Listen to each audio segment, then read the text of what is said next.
नमस्कार। देश की बात में हाजिर हैं और पहले खबर है उत्तर प्रदेश से।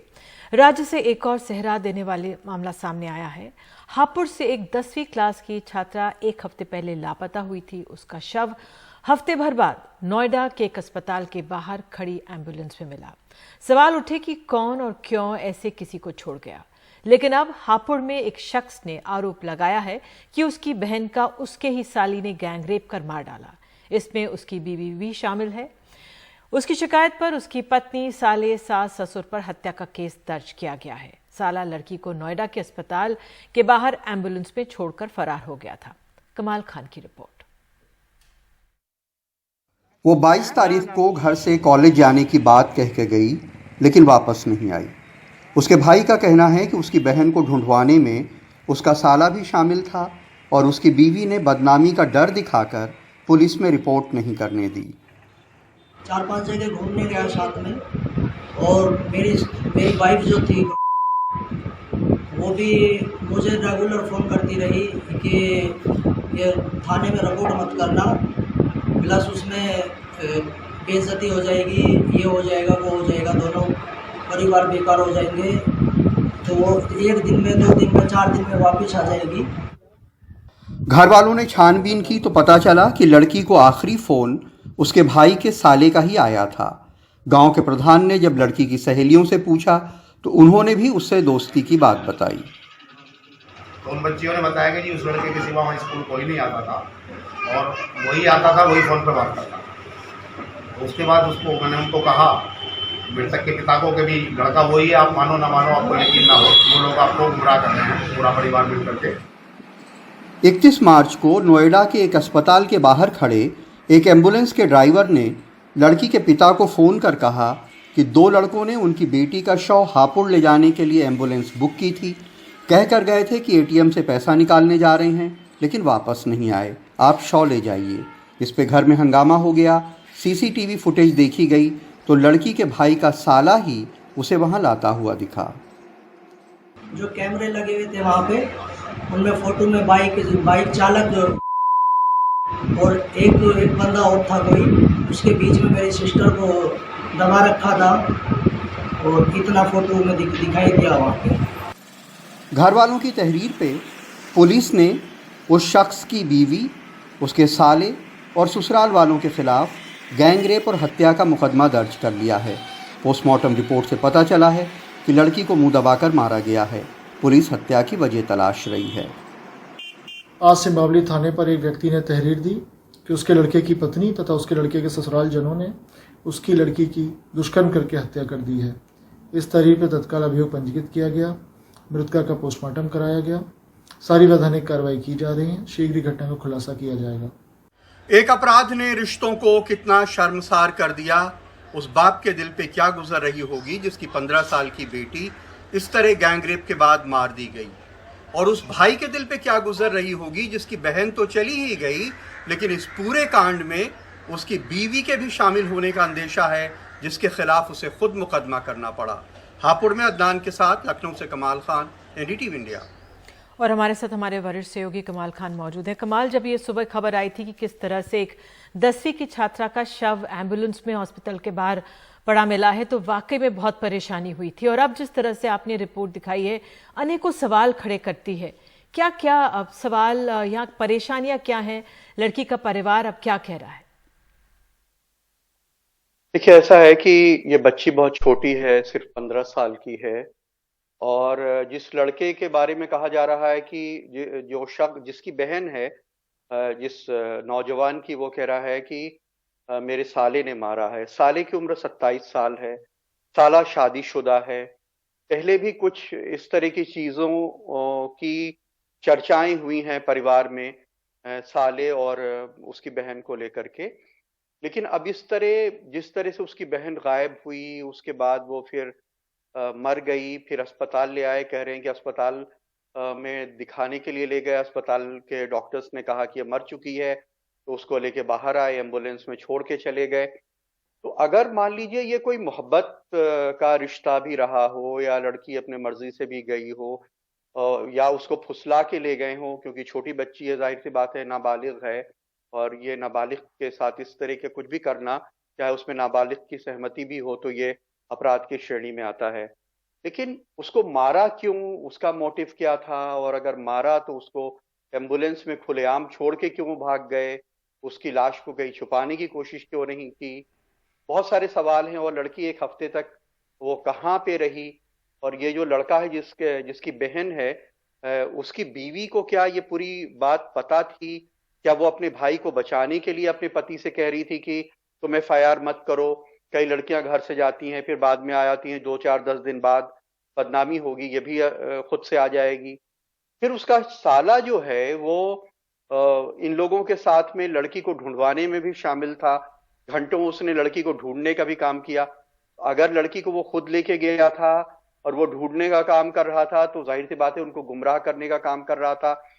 क्यों कर रहा था? बहुत तरह के सवाल हैं। जब पुलिस इंटरोगेशन करेगी और मीडिया को बताएगी उसके बाद ही चीजें सामने आ पाएंगी। कमाल, बहुत बहुत धन्यवाद इस जानकारी के लिए। और हमेशा यही कहा जाता है जब बलात्कार के ज़्यादातर मामले आते हैं 80% के करीब जो बलात्कारी होते हैं वो जान पहचान के होते हैं। बहरहाल आगे बढ़ते हैं। एक और दर्दनाक खबर कश्मीर से आई है। वहाँ पिछले 8 महीनों से एक पिता ज़मीन खोद कर अपने बेटे का शव ढूंढ रहा है। उनका बेटा टेरिटोरियल आर्मी यानी क्षेत्रीय सेना में था और आतंकवादियों ने उसे मार दिया था। उसके सिर्फ खून में लथपथ कपड़े ही मिले थे।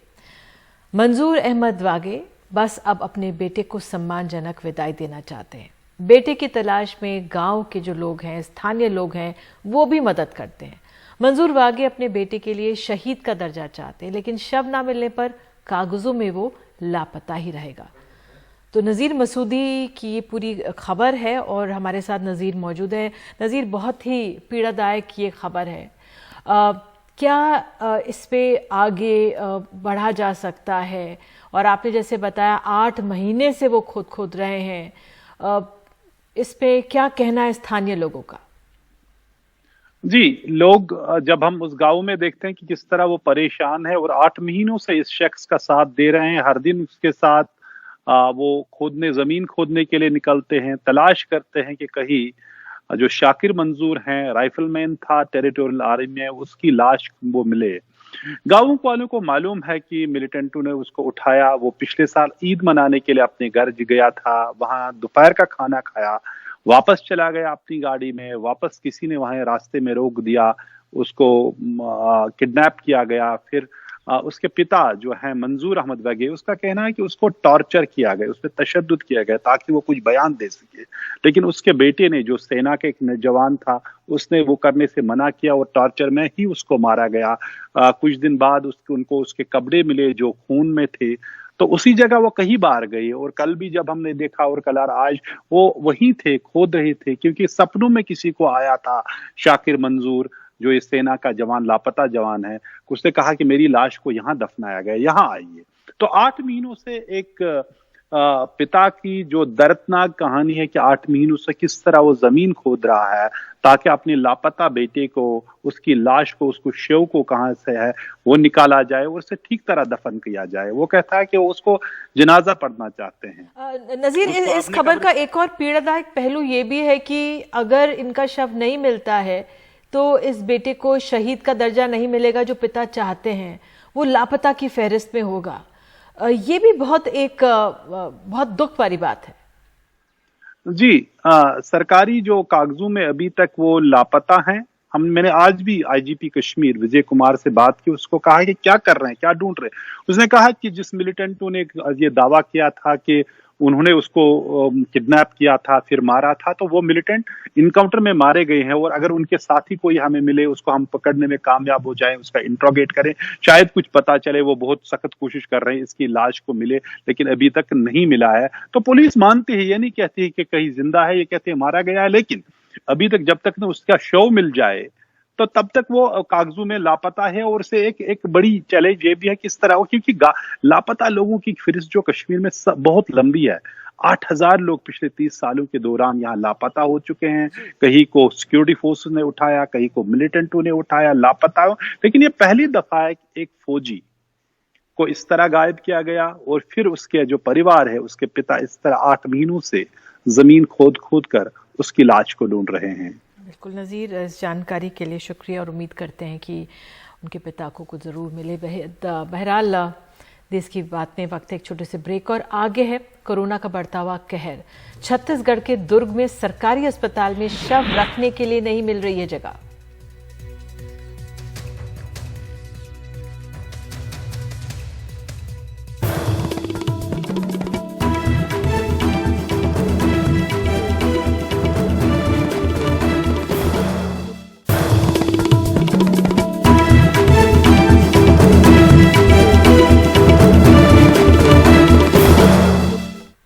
छत्तीसगढ़ देश के 5 सबसे ज्यादा प्रभावित राज्यों में से एक है। यहाँ का दुर्ग जिला सबसे ज्यादा प्रभावित है। यहाँ हालात बेहद चिंताजनक बने हुए हैं। सरकारी अस्पताल में शवों को रखने की जगह नहीं मिल रही और शमशान का भी हाल बुरा है। बिगड़ते हालात से प्रशासन दबाव में है और अप्रैल 6 से हफ्ते भर का लॉकडाउन का ऐलान किया है। छत्तीसगढ़ में दुर्ग के सरकारी अस्पताल के शवगृह में शव रखने की जगह नहीं है। शव खुले में ही रखे जा रहे हैं। पिछले एक हफ्ते में दुर्ग में कोरोना से 38 लोगों की मौत हुई है और 6000 से ज्यादा को संक्रमण हुआ है। 500 बेड वाले इस सरकारी अस्पताल के शवगृह में 8 फ्रीजर हैं और 27 शव। डॉक्टरों का कहना है कि वो शवों को उनके परिवार वालों को जल्द से जल्द देने की कोशिश कर रहे हैं, लेकिन ये आसान काम नहीं है। 10 पेशेंट करीब आते हैं भर्ती होने और हमारा डेथ का आंकड़ा जो है 4 करीब है, 4 से 5। मरकुरी में बहुत संख्या में मुझे पता चला है कि डेड बॉडी रखी हुई है, जिसको शिफ्टिंग की कार्यवाही चल रही है। ये दुर्ग का शमशान घाट है, जहां मृतकों के परिवारजन पीपीई सूट पहनकर उनका अंतिम संस्कार कर रहे हैं। ये तस्वीरें पिछले साल के कोरोना के कहर का एहसास कराती हैं। हालात और बिगड़ने के डर से छत्तीसगढ़ सरकार ने अगले मंगलवार तक के लिए दुर्ग में पूरी तरह से लॉकडाउन का ऐलान किया है। लेकिन चिंता सिर्फ दुर्ग को लेकर हो ऐसा नहीं है। छत्तीसगढ़ में पिछले 2 हफ्तों में केस 369% तक बढ़ गए हैं। ये दर देश के दूसरे नंबर पर है। लेकिन सबसे बड़ी चिंता इस बात को लेकर है कि हालात बिगड़ते ही जा रहे हैं।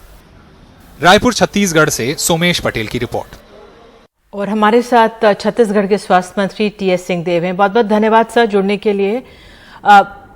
मिस्टर देव, मैं ये जानना चाहूंगी सर कि क्यों इस तरह के हालात हो रहे हैं, क्या कारण आप इसके पीछे देख रहे हैं? समीक्षा, ये दूसरा वेव हम देख रहे हैं और अन्य राज्यों में, दूसरे देशों में भी जो दूसरा वेव आया है, मेरे ख्याल से ये कोरोना के संक्रमण का स्वरूप है। तैयारी इसकी बहुत पहले से भी हम लोगों ने रखी थी, यानी देश भर में, यहां तक कि प्रधानमंत्री जी से भी जब चर्चाएं हुई थी जून महीने में, और विशेषज्ञों की भी जो वैश्विक राय थी वो यही थी कि दूसरा दौर आएगा। कुछ देशों में तीसरा भी आया है, चौथा भी आया है। तो उसी स्वरूप में जो पहले की तैयारियां थी उन्हीं को लेके हम चल रहे हैं, एहतियात बरत रहे हैं। जो पुराने अनुभव थे उनको काम में लाने की भरसक प्रयास कर रहे हैं और नए स्ट्रैटेजीज और क्या बना सकते हैं, ये डेली रोजाना बैठ के हम लोग इस पे विचार करते हैं। संपूर्ण लॉकडाउन को हमने रूल आउट किया है। स्ट्रैटेजिक लॉकडाउन को, चिन्हांकित लॉकडाउन को जोन्स बना के कंटेनमेंट, उनमें कंटेनमेंट को, जो कि कंटेनमेंट जोन का लॉकडाउन नहीं माना जाना चाहिए, इस प्रकार की गतिविधियों पे हम लोग ध्यान दे रहे हैं। साथ में पहचान करना, ट्रैकिंग, ट्रेसिंग इत्यादि, और वैक्सीनेशन की प्रक्रिया भी। हालांकि वैक्सीनेशन का लाभ तो 70 दिन बाद नागरिकों को मिलना चालू होगा, लेकिन फिलहाल ये उनके मन में ना आए कि हमने वैक्सीनेशन लगा लिया है तो अब हम कोरोना से या उसके संक्रमण से मुक्त हो गए हैं। ये भी सब जानकारियां उनको देना। तो ये लगातार हर प्रकार पे, अलग अलग पैमानों पे दवाइयों की उपलब्धता, बिस्तरों की उपलब्धता, डॉक्टरों की उपलब्धता, नर्सिंग स्टाफ की उपलब्धता, ये सारी चीजों को साथ साथ लेके हम लोग चल रहे हैं। जी, क्या आपको लग रहा है लोगों में डर निकल गया है, इसलिए संक्रमण इतना फैल रहा है?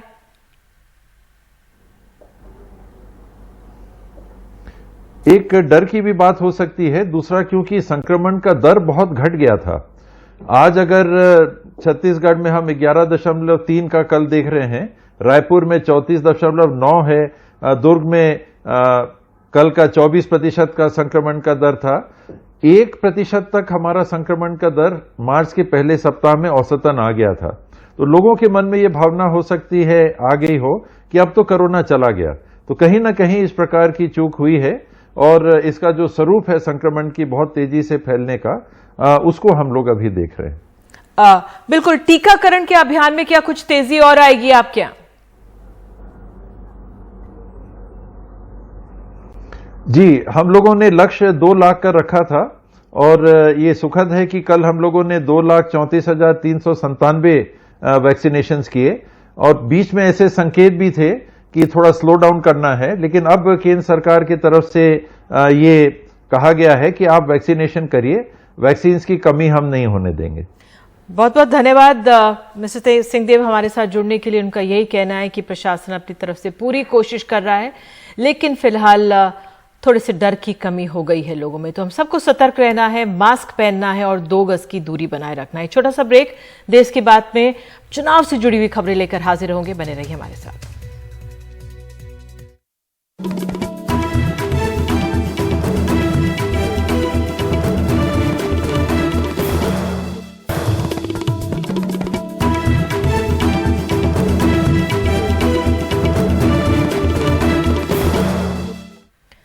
असम में बीजेपी उम्मीदवार की कार में ईवीएम मिलने पर चुनाव आयोग ने कार्रवाई की है। करीमगंज के बूथ नंबर 149 पर दोबारा मतदान होगा।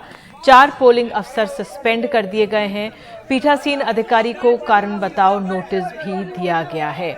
और बीजेपी के उम्मीदवार कृष्णेंदु पॉल इस समय हमारे साथ हैं। मिस्टर पॉल, ये क्यों आपकी गाड़ी में इस तरह से ये ईवीएम मिली है? कांग्रेस कह रही है ये तो ईवीएम की लूट है। नमस्कार। नमस्कार। हेलो। नमस्कार। नमस्कार। हाँ हेलो जी। कांग्रेस कह रही है ये ईवीएम की लूट हो रही है। ऐसा कुछ नहीं है। कल जब इलेक्शन खत्म होने के बाद हम तो घर में चला आ गया। मेरा घर करीमगंज में है। हम इलेक्शन चुनाव लड़ रहे हैं पतारकांदी में। हमारा तो भाई गया था पतारकांदी, वहां से वो आ रहे, रात में बारिश हो रहा था। ये राताबारी कॉन्स्टिट्यूएंसी का जो जितना जानकारी हमारा पास है वही हम बता रहे हैं। राताबारी कॉन्स्टिट्यूएंसी का प्रिसाइडिंग ऑफिसर का जो गाड़ी था, साथ में पुलिस वाला भी था, वहां में वो गाड़ी करीमगंज से 10 किलोमीटर आगे लालपुल बोल के एक जगह है, वहां में गाड़ी खराब हो गया था।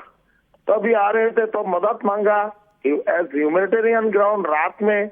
तो हमारा ये भाई ने बोला ठीक है, क्या है क्या नहीं हो तो मालूम नहीं था, वो लेके आ रहे था। करीमगंज में आने के बाद उधर में बहुत लंबी राश थी गाड़ी का, क्योंकि हर जगह में गाड़ी आ रहे, तो गाड़ी आके इधर खड़ा हुआ करीमगंज से शायद 2-2.5 किलोमीटर 3 किलोमीटर आगे। मिस्टर पॉल, आपको ये नहीं लगता कि लोकतंत्र में सबसे बड़ा अपराध है ये ईवीएम को इस तरह से अपनी गाड़ी में रखना? वो तो हमारा गाड़ी में, और हम ये एकदम ये बोल रहे हैं कि हमको तो ये जानकारी ही नहीं है। हमारा भाई आ रहे थे, भाई का जानकारी है, तो भाई लेके आया। आके जब आ रहे थे इन लोगों ने मदद किया, तो मदद करने के ये तो क्या है, रास्ते में खड़ा हुआ, खड़ा करने के लिए मदद मांगा तो मदद किया, वही है, वही हमको जानकारी है। लेकिन मिस्टर पॉल, क्यों फिर चुनाव आयोग ने कार्रवाई की है? चुनाव आयोग ने अब कार्रवाई की है, दोबारा चुनाव होगा। आपको लगता है ये बहुत ही एक गंभीर संदेश दे रहा है? हाँ, और ये हमारा कॉन्स्टिट्यूएंसी का नहीं है, ये कॉन्स्टिट्यूएंसी राताबारी कॉन्स्टिट्यूएंसी का है। लेकिन ठीक है, आपने ये बात साफ कर दी उस कॉन्स्टिट्यूएंसी का, लेकिन चुनाव के लिए, चुनाव जीतने के लिए क्या ईवीएम को इस तरह से अपने पास रखना, इस पर जवाबदेही बनेगी आपकी कि नहीं? देखिए, ऐसा तो कुछ है ही नहीं। हम तो आ गया, हमारा तो इधर में कोई लेना देना ही नहीं है। हमारा भाई को मदद मांगा, गाड़ी में खाली था, गाड़ी में आदमी होता तो ऐसा तो नहीं होता, लेकिन वो खाली आ रहे थे, कोई आदमी मदद मांगा रात में। तो एज ए ह्यूमैनिटेरियन ग्राउंड हम लोगों को मदद चाहिए, तो कोई आदमी भी मदद आपका करेगा। चुनाव भी है, आप उम्मीदवार भी हैं, आपके भाई से कोई मदद मांगी, किसने मदद मांगी? आपके भाई ने क्या बताया? वो हमारा भाई का नंबर हम दे सकता है, आप लोग भाई से बात करने से और भी क्लियर हो जाएगा। क्योंकि रात में आदमी लोग इधर खड़ा होकर मदद मांग रहा था, ऐसे ही हमको, हम जब पूछा, बोला ऐसे मदद मांगा, हम तो इन लोगों को हेल्प किया है। और हमारा कोई आदमी जो भी है, आज एक्सीडेंट भी हो सकता है, कुछ भी हो सकता है, तो मदद तो करना चाहिए। तो वही एज ए ह्यूमैनिटेरियन ग्राउंड वो मदद किया। अभी इसको विरोधी में ऐसे बोलेगा तो हम ये नहीं है, भगवान जानता है और हम भगवान को विश्वास करता है। भगवान का जो आदमी जो कुछ भी बोले, लेकिन ये भगवान का विश्वास है, भगवान ये करेगा। कृष्णेंदु पॉल हमारे साथ जुड़े, उनका ये कहना है कि उनके भाई से किसी ने मदद मांगी और गाड़ी में उन्होंने मदद करते हुए ये ईवीएम अपने साथ रख ली। बहरहाल चुनाव आयोग ने सख्त कार्रवाई की है, लेकिन अब देखना होगा वाकई में जब ये चुनाव इस तरह से होते हैं, पहली बार ऐसा है कि एक ईवीएम एक गाड़ी में, परिवार की गाड़ी में इस तरह से पाई गई हो। बहरहाल आगे बढ़ते हैं। हरियाणा में यमुनानगर की मंडी में गेहूं लेकर आज महज 3 ट्रॉली पहुंची है। दरअसल गेहूं की खरीद के लिए हरियाणा सरकार ने जो पोर्टल पर रजिस्ट्रेशन कराने का सिस्टम शुरू किया है, उससे किसान परेशान है। आज जो 3 ट्रॉली पहुंची हैं, वो भी जिनके पास संदेश पहुंचा था। संदेश कुछ और लोगों के पास भी पहुंचा होगा, लेकिन उनकी फसल अभी कटने लायक नहीं है। जिन किसानों ने पोर्टल पर रजिस्ट्रेशन नहीं करवाया है, अगर वो गेहूं लेकर पहुंच रहे हैं तो उनकी खरीद नहीं हो रही है। जिन किसानों के पास मोबाइल नहीं है या जो उसे ढंग से ऑपरेट करना नहीं जानते हैं, वो बहुत ही परेशान हो रहे हैं। आइए सुनते हैं कुछ किसानों को। बस अभी तो कुछ नहीं कहना चाहते जी, ना तो कोई खरीद कर रहा जी, फसल लेके आ रही जी, फसल पड़ी है जी। नहीं, फोन पर मैसेज नहीं आ रहा, ना हमारे पर नेट है जी फोन में। नहीं तो फिर ना मैंने चलाना भी नहीं आंदा जी। तो फिर कैसे काम करोगे? वो देखो जी, आरती के थ्रू होगा जी, और क्या होगा जी, ये जिस तरह बताओगे उस तरह होगा जी। इनके फोन पर आ जाएगा मैसेज जी। अभी फसल बहुत ज्यादा पकी नहीं है, इसलिए इस इलाके में लगभग 8-10 तारीख तक फसलें ज्यादा आनी शुरू होंगी। अभी आज सुबह से अब तक 3 ट्रालियां आई हैं मंडी में और उनके गेट पास जारी कर दिए और उनकी सफाई का कार्य चल रहा है। जिस किसान बिना रजिस्ट्रेशन के मंडी में सरकारी खरीद नहीं होगी, जिस किसान का मेरी फसल मेरा ब्यौरा में रजिस्ट्रेशन है, उसी का ही गेट पास जारी होगा और उसी की ही सरकारी परचेज।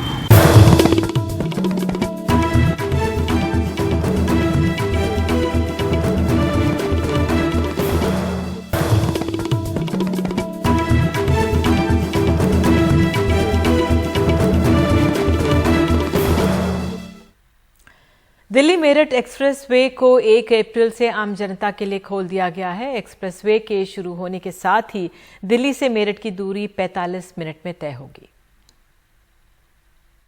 कभी आपने सोचा था कि आप दिल्ली से मेरठ, जिसके लिए लगभग 2 से ढाई घंटे का वक्त लगता था, उसकी उतनी दूरी आप 45 मिनट में तय कर सकते हैं? और ये सच हो गया है। हम इस वक्त दिल्ली मेरठ एक्सप्रेसवे पर हैं और आप देखिए, ये देश का सबसे चौड़ा एक्सप्रेसवे है। 14 लेन का ये एक्सप्रेसवे है और इसको 1 अप्रैल यानी कल से आम जनता के लिए खोल दिया गया है और अब दिल्ली से मेरठ की दूरी मात्र 45 मिनट में पूरी की जा सकेगी। और आप देखेंगे बराबर बाकायदा यहाँ पर साइन बोर्ड लगाए गए हैं, लिखा हुआ है कि मेरठ कितनी दूर है, रिडकी, देहरादून। तो अगर यहाँ से उत्तराखंड में जाना है तो उनके लिए बहुत बड़ी आसानी हो गई, क्योंकि पहले गाजियाबाद में आप मोहन नगर में जाम में फंसते थे, फिर मोदी नगर में, मुरादनगर में, तमाम जाम से छुटकारा मिल गया। और आप देखेंगे ये पूरा हाईवे इतना स्मूथ है और 14 लेन का ये पूरा एक्सप्रेसवे है। और सबसे बड़ी बात ये कि पूरी तरीके से सिग्नल फ्री है, यहाँ पर कोई सिग्नल नहीं लगा हुआ है। और यहाँ पर जो आपको लाइट्स नजर आ रही हैं वो भी सोलर हैं, यानी ये सूरज की रोशनी से चार्ज होंगी और यहाँ पर शाम को रोशनी होगी और इसके लिए 1 रुपए भी इलेक्ट्रिसिटी में खर्च नहीं होगा। ये बहुत खास बात है। और एक और ख़ास बात है, क्योंकि वक्त ये 45 कैसे हुआ, सबसे बड़ी बात यह है कि यहाँ पर सिग्नल फ्री है और टोल की वसूली भी हाई नंबर सिक्योरिटी प्लेट है, उसको स्कैन करके, तमाम कैमरे लगे हुए हैं, वो स्कैन करके आपके फास्ट टैग से वो पैसा कट जाएगा। यानी आपको टोल बूथ पर भी रुकने की जरूरत नहीं है। अगर रुकना ही पड़ा तो पहले फास्ट टैग है ही है, लेकिन यहाँ के कैमरे आपके हाई सिक्योरिटी नंबर प्लेट को रीड करके आपके फास्ट टैग से पैसे वो ले लिए जाएंगे। अगर आप ओवर स्पीड करेंगे तो आपको चालान भी हाई स्पीड सिक्योरिटी जो आपकी नंबर प्लेट है उसको रीड करके आपके घर पे आ जाएगा। तो आप देखेंगे पूरी तरीके से पूरे हाईवे पूरा स्मूथ है और सबके लिए ये यात्रा आसान हो गई है और एग्जिट्स बनाए गए हैं और अब इसका सौंदर्यीकरण भी करा जाएगा और लोग जो भी इस एक्सप्रेसवे पे चल रहा है वो वाहवाही करता हुआ नजर आ रहा है। सहयोगी प्रेम सिंह के साथ दिल्ली मेरठ एक्सप्रेसवे से सौरभ शुक्ला, एनडीटीवी इंडिया। और इसी खबर के साथ देश की बात में आज के लिए इतना ही। नमस्कार।